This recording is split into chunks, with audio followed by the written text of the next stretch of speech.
Assalamualaikum warahmatullahi wabarakatuh.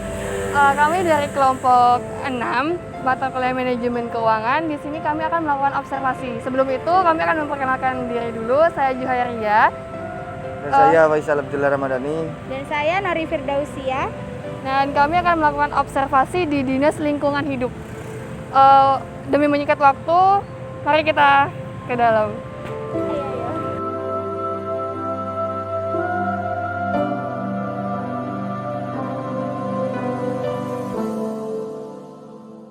Kan di setiap daerah kan ada beberapa bidang, itu cara mengalokasikan dananya beda-beda atau gimana? Iya, beda-beda. Itu pagunya sudah ditentukan sama Bapeda itu sudah ditentukan, Mbak. Oh, sudah. Per bidang itu sudah ditentukan gitu. Pertama kita mengajukan. Jadi kita mengajukan dulu. Jadi saat KUA, namanya KUA PPAS. KUA PPAS itu PPAS. Kita itu diberi kesempatan untuk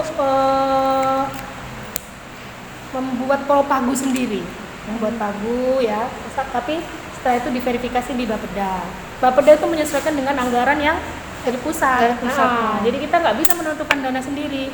Jadi sudah ada budgetnya. Jadi 5 tahun itu sudah ada. Oh kamu dapat sekian, kamu dapat sekian, dapat gitu. Nah, jadi setiap tahun teman ada usulan KUA PPAS. Nah, kita sudah diserahkan ke bidang, kamu mau pagu berapa, ini gitu, kegiatanmu yang mendukung ini berapa. Itu pun nanti diajukan ke Bapeda, ke Badan Perencanaan itu. Nah, turunnya nggak sesuai, ya disesuaikan dengan pagu yang dari daerah. Jadi kita nggak bisa ini sendiri ya, hanya bisa merencanakan gitu. Merencanakan. Kalau pagu sudah ditentukan dari daerah. Iya.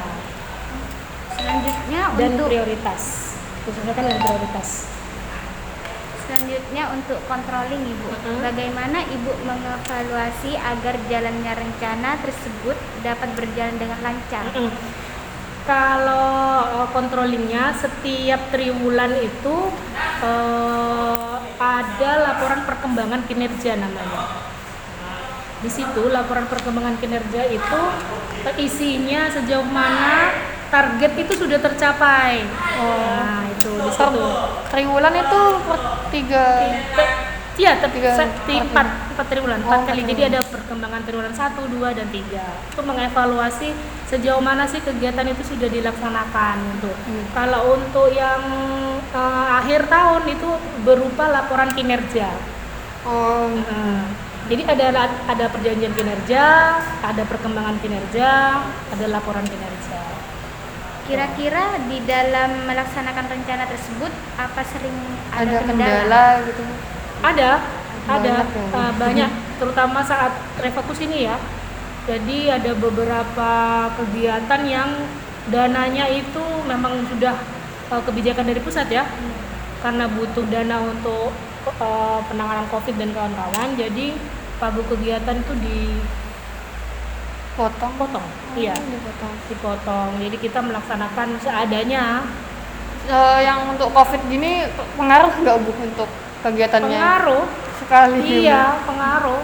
Jadi minim sekali ininya, pagu anggarannya. Disesuaikan yang sangat butuh sekali baru ini. Selanjutnya untuk auditing Ibu. Bagaimana DLH dalam membuat laporan keuangannya? Kalau laporan keuangan itu kita, kalau audit intern kita nggak ada ya kalau SKPD. Kalau kita diaudit sama inspektorat, lembaga yang sudah tusinya untuk evaluasi, juga selain sama inspektorat juga sama BPK nanti akhirnya. BPK Pemeriksa Keuangan. Iya. Itu setiap tahun mesti ada. Untuk pemeriksaan itu. Kalau reguler itu biasanya 1 tahun sekali. Kalau biasanya di bulan-bulan November ini biasa ada audit reguler. Kalau intern paling nggak ada sih audit intern, cuman verifikasi intern saja. Ketika mereka bidang-bidang itu mengajukan anggaran, kita juga mengevaluasi. Ini untuk apa. Jadi ada satu program pengendalian pencemaran. Nanti kita kan lihat ini kamu untuk apa saja sih, ini penting apa enggak sih. Kalau nggak penting ini kan susunan untuk program-program itu harusnya 80% untuk kegiatan intinya, 20% untuk yang lain-lain pendukungnya. Pendukung. Nah, seperti di sini kalau di program pengendalian pencemaran itu biasanya ada pembangunan IPAL KRU, kayak di sini kalau IPAL internal itu seperti kamar mandi itu. Oh, gitu. Nah, itu di situ itu fungsinya untuk apa? Jadi harus banyak di pembangunan fisiknya.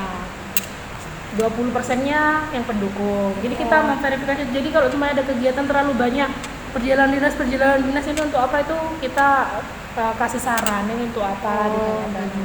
Dan sebelum itu juga diverifikasi sama tim anggaran di BPKD. Jadi banyak pengendaliannya sih. Ketika kita sudah mengajukan KUA PPAS, disetujui sama Bapeda, itu Bapeda masih merapat sama Dewan. Nah, Dewan setuju baru jadi PPAS. PPAS ditetapkan dengan APBD Bupati. Itulah boleh jadi RKA sama DPA. Nah, RKA DPA itu sebelum dikerjakan itu masih diverifikasi sama tim anggaran. Tuh, kalau sudah selesai, jadi ini nggak cocok di sini, ini nggak boleh, ini terlalu banyak, nanti gitu sudah ada di tim BPKA. Untuk selanjutnya nih, kalau misalnya buat pelaporan keuangannya dilakukan secara transparan, secara terbuka. Oh iya, sekarang laporan keuangan itu kan kita setiap tahun itu kan kabupaten itu ada laporan keuangan sendiri. Nah, jadi kita kerjakannya itu per SKPD, diverifikasi sama BPKD. Nah, dan laporan keuangan intern itu juga sudah diupload di ada namanya SIPD. Setiap SKPD itu harus mengupload laporan keuangan, semua laporan di SIPD, jadi sudah transparan. Oh, transparan. Iya, sudah upload.